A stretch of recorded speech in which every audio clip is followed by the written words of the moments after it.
Renault key battery replacements. First of all, remove the key ring. Get a metal piece through this little hole here and push it away from the buttons and it should crack loose.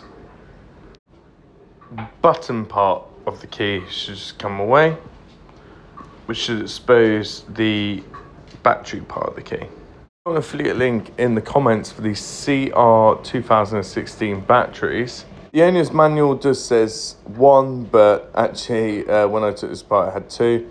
Use a bit of rag to get these in. Make sure the coarse side of the battery is facing up, and then do the same with the other battery. Use rag or gloves because you don't want to actually get any finger oils on these. Then put the other bit of metal on top and then slide it on the top bit like so. At the start of the video the LED light didn't work, but now it does, so please check the comments for all things Renault Clio playlist. Thank you.